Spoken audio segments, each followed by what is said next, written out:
But some did survive the Nazi concentration camps and are continuing to share their stories with us. More than 40,000 Holocaust survivors settled here in Canada after the war. Tonight, Eric Vienneau speaks with a survivor who lives in Dundas. Eric? Adam, I spoke with 84-year-old Nadia Rosa. Back in 1938, she was born in Bratislava, Czechoslovakia. During World War II, she was placed in a ghetto with her mother and grandparents and went into hiding. And even though she was only 6 years old when this happened, Rosa remembers much of her experience in vivid detail.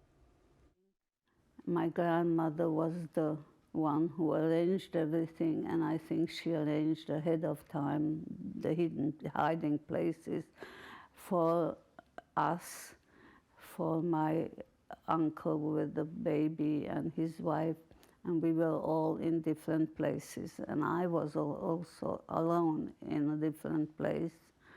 So, needless to say, I didn't want to go anywhere. I was 6 years old, never away.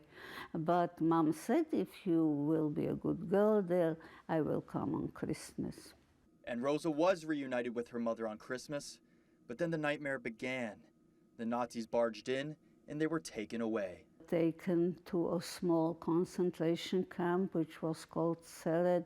It was maybe 25 kilometers from Bratislava. We were already divided in Sered, men, women, and women with children.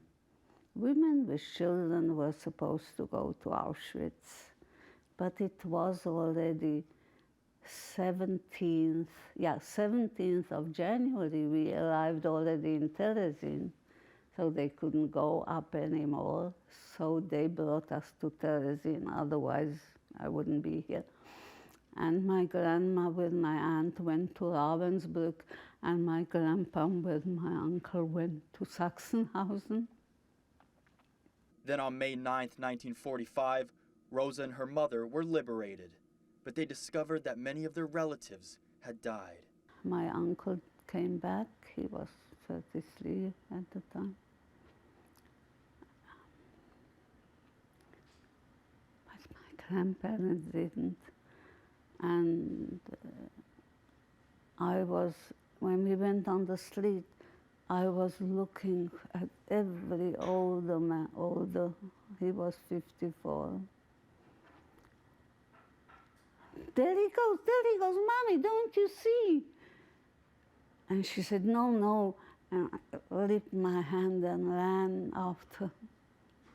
No, he didn't come back.